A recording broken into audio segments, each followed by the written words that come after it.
partons à la recherche du cadran de la destinée. Les amis, bonjour et bienvenue dans cette nouvelle critique de film, le premier film sur la chaîne. Nous allons critiquer Indiana Jones et le cadran de la destinée, le 5e volume de la saga fameuse Indiana Jones.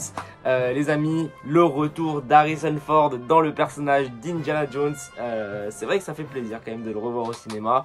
On va faire une partie avec et sans spoiler. Donc on va commencer par la partie sans spoiler. La partie avec spoiler est à ce temps-là. Donc si vous voulez directement aller, n'hésitez pas si vous avez déjà vu le film.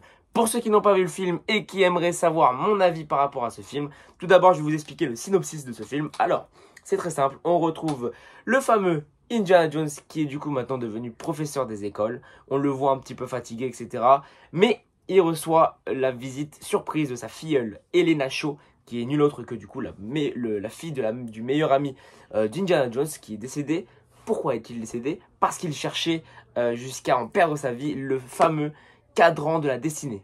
Je m'explique. Indiana Jones et son meilleur ami qui s'appelle je sais plus comment, ce personnage-là en tout cas, ont trouvé la première moitié du cadran de la destinée. Qu'est-ce que c'est le cadran de la destinée? C'est le cadran créé et inventé de toutes pièces par le fameux Archimède.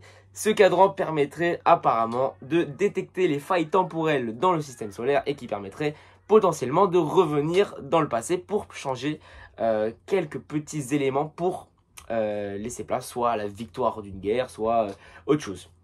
Et d'ailleurs, du coup, nous avons Indiana Jones et Helena Shaw qui vont du coup partir à la recherche du second morceau du cadran de la destinée. Mais nous avons aussi le côté des méchants avec le côté nazi. Donc je fais ça alors que c'est vraiment vrai, c'est vraiment les nazis et il l'assume pleinement dans le film. Donc c'est un côté nazi car, pour expliquer, Hitler, on le sait tous, il a perdu la guerre, encore heureux. Et du coup, son meilleur fan, son plus grand fan en tout cas, je sais pas comment on appelle ça, mais bref, un nazi souhaite revenir dans le passé afin de changer quelques éléments et pouvoir faire en sorte que Hitler gagne la Seconde Guerre mondiale. Donc les deux vont partir à la recherche du cadran de la destinée, en tout cas du deuxième morceau, car c'est Indiana Jones qui l'a en sa possession le premier morceau. Que dire de plus dans ce film, les amis? C'est un film de chasse au trésor, comme on en connaît tant d'autres. Il faut pas se prendre la tête, même si je trouve que le film s'est clairement pris la tête niveau scénario. Le film est très long, les amis. Alors c'est pas pour vous pour vous faire peur ou quoi que ce soit, mais le film dure 2h30, un peu plus de 2h30. Donc pour ceux qui sont pas trop fans entre guillemets de cinéma et des longs films, je pense que vous allez peut-être vous ennuyer sur ce film-là, sachant que c'est pas le meilleur de la saga, on va pas se mentir. C'est pas le pire non plus.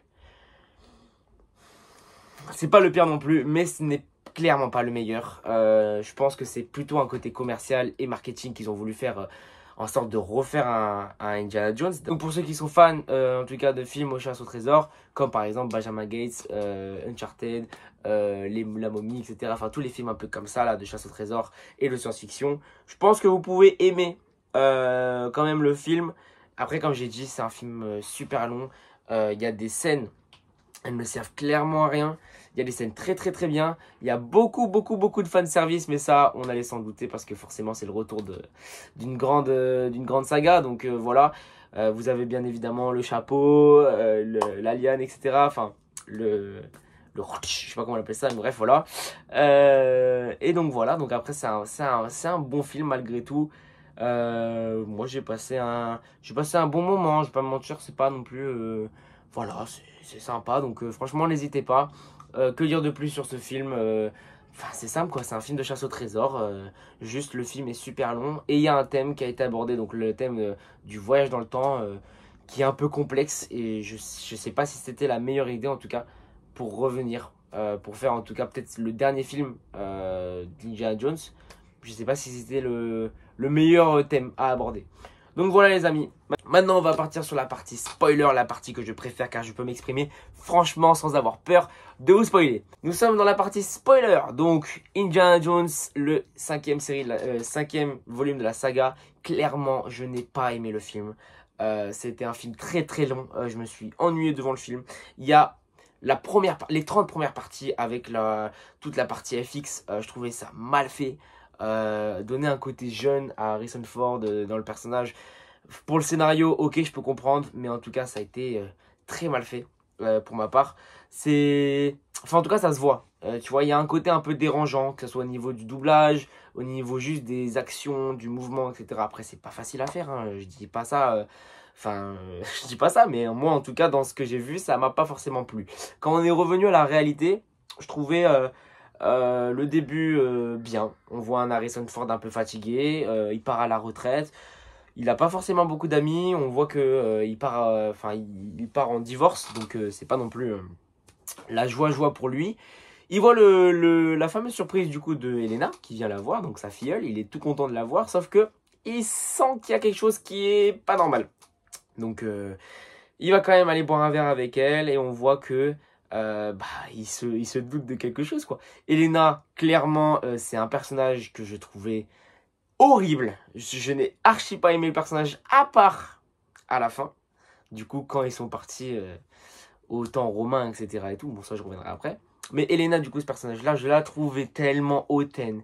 Tellement... je sais pas comment expliquer. Mais je trouvais le personnage entre deux caractères. Enfin, je sais pas. J'ai pas trop aimé le personnage au début. Enfin, même au début, même pendant très longtemps, du coup. Parce que je l'ai aimé que vers la fin et encore. Mais je trouvais le personnage relou, trop sûr de soi. Enfin voilà, j'ai pas trop aimé. Diana, bon bah tu le sens, hein, très fatiguée. C'est plus son combat, quoi. Et d'ailleurs, ça m'a fait très rire. Ça, il y a des choses qui m'ont fait rire quand même. C'est que bah lui, à l'époque, c'était peut-être un héros parce que bah il avait sa lance, il avait son chapeau, il avait ci. Mais là aujourd'hui, dans la nouvelle ère où on est, bah ils ont tous des flingues, ils ont tous ci, ils ont tout ça. Enfin, il y a des courses-poursuites en voiture, etc. Lui, il a pas l'habitude de ça. Donc après, je trouvais ça aussi, ils ont abusé. Il y a eu, je crois, 2 scènes de courses-poursuites en voiture. Ça y est, on n'est pas dans Fast and Furious, on est dans un Indiana Jones. Pareil, Indiana Jones, quand il a son cheval au lieu d'avoir une voiture. Ok, j'ai capté, c'est parce que lui, c'est, on va dire, l'ancien temps. Là, c'est les nouvelles. J'ai compris où il voulait en venir. Je trouvais ça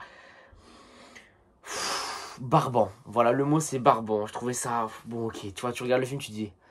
Ok. Et en fait, j'ai l'impression c'est un film de chasse au trésor, entre guillemets, moderne, mais mal fait. Très mal fait. Genre, moi, personnellement, après, je sais pas si vous êtes pareil, moi, personnellement, tu me mets un film de chasse au trésor, mais comme à l'époque, sans forcément de flingues, sans forcément de course-poursuite, etc. Mais je vais kiffer.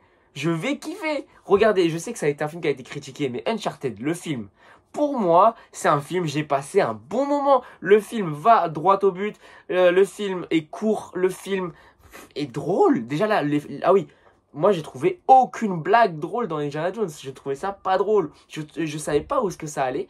J'avoue que ce qui m'a surpris, j'avoue ça m'a surpris, c'est quand ils ont réussi du coup à aller dans le passé. Ça, je m'y attendais pas. Et en fait, je me suis dit, mais vaut mieux pas en fait que ça arrive. Mais ça m'a surpris.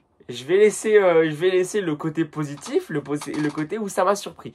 Moi, je pensais vraiment que ça allait être scénario facile. Que le gars, à la fin, là, quand il est dans l'avion, là, le nazi, et qui dit stop, arrête et tout, je pensais vraiment qu'ils allaient mettre un coup, je sais pas un coup de volant parce que dans un avion, mais un coup de... Vous avez compris quoi? Et qu'en gros, bah, ils allaient annuler la mission, etc. Et hop, en prison et c'est fini. Mais non! Non, ils sont vraiment du coup partis dans le temps, etc. Quand j'ai vu Indiana Jones parler avec Archimède, je me suis dit, mais où est-ce que ça va? Où est-ce que ça nous emmène? Je me suis dit, mais là, ça va beaucoup trop loin. En fait, j'avais l'impression de regarder un film écrit par des enfants. Genre, sincèrement. Genre, Elena, à ce moment-là, c'est là où je l'ai appréciée parce que elle était, mais genre, comme nous tous, je pense. Elle était en mode, mais mec, Indiana, tu ne peux pas rester dans le passé parce que si tu fais la moindre chose, déjà rien que ta présence va changer le reste du temps et le reste du futur. Tout va être changé. Enfin, depuis qu'il y a le multivers chez Marvel, etc. et tout, la question de revenir dans le temps, il y a trop de bordel. C'est trop un bordel. Et je me suis dit, non, pas Indiana Jones. On n'est pas là. C'est pas ton combat. C'est pas un film fait pour ça. Indiana Jones, c'est il va chercher un trésor ou alors il va chercher quelque chose, une relique, etc. et tout. Il n'y a pas de problème. Mais là, non, ça va trop loin. Non, ça va trop loin. Donc ça m'a surpris. Je pense, franchement, s'il n'y avait pas ça, j'aurais vraiment donné une critique vraiment salée et vraiment négative. Mais là, c'est un côté où j'étais sur mon siège comme ça et je me suis dit, Bon, ah ouais, ok, tu vois, c'est vraiment, je m'y attendais pas. Mais ça veut pas dire que j'ai kiffé cette partie-là, mais j'étais en mode, wow, wow, wow, wow, wow, wow, wow. Qu'est-ce que je suis en train de regarder exactement? Donc voilà, le film, je pense que vous avez compris de ce que j'en ai pensé. C'est pas un film que je regarderai. C'est pas le meilleur de la saga, loin de là. Je pense que c'est même l'un des pires. Et c'est un film de chasse au trésor moderne et c'est très mal fait. C'est très très mal fait. 2h30, s'il vous plaît, 2h30 pour un film de chasse au trésor. No way. Benjamin Gates, par exemple, pour moi, c'est déjà un chef-d'œuvre de chasse au trésor. C'est avec des énigmes. Déjà, voilà, des énigmes, tout simple. Une chasse au trésor sans énigmes. Ok, ils ont brûlé la cire, nanana, du livre et tout, mais s'il te plaît, quoi. Non, c'était barbant, c'était barbant. Le film était barbant. J'ai pas forcément apprécié le film. J'ai pas passé non plus un mauvais moment. J'ai passé un bon moment devant le film. C'est un film familial, mais tu sais pas pourquoi. Voilà, moi, si j'avais un truc à dire, c'est pourquoi faire. Malheureusement, je trouve ça a un peu gâché la saga. C'est pas un film qu'on retiendra, quoi, malheureusement. Alors que, enfin, Indiana Jones, quoi, c'est même les petits, ils connaissent le nom au moins d'Indiana Jones, quoi. Et là, vraiment, c'était pas représentatif, en tout cas, de la saga. Et ce que j'ai aimé, par contre, c'est vraiment la fin. Le côté, du coup, bah, tout va bien. On est retourné dans le futur. Il n'y a aucun problème grâce à Elena, parce qu'elle lui a mis une droite. Ça, c'était très drôle, par contre. Et ça y est, bah, Indiana Jones, il a retrouvé sa femme. Voilà, donc il est pleinement heureux. Il a accompli, entre guillemets, une dernière mission. Une dernière aventure. Voilà, c'est plus le côté aventure. Donc j'étais content pour ça. Mais, mais ouais, pourquoi pas? Mouais. Tu vois, je dirais mouais, tu vois. Si je devrais classer ce film, je lui mettrais un bon... allez, un 5 ou un 6/10. Mais le 6, non, même pas. Un 5/10, je pense. En tout cas, les amis, n'hésitez pas à mettre un pouce bleu, à liker, à vous abonner à la chaîne pour d'autres critiques. Et dites-moi ce que vous en avez pensé dans les commentaires de ce film si vous l'avez vu. Je vous souhaite à tous une agréable fin de journée ou fin de soirée, comme vous voulez. Et on se dit à la prochaine. Ciao, ciao, les amis!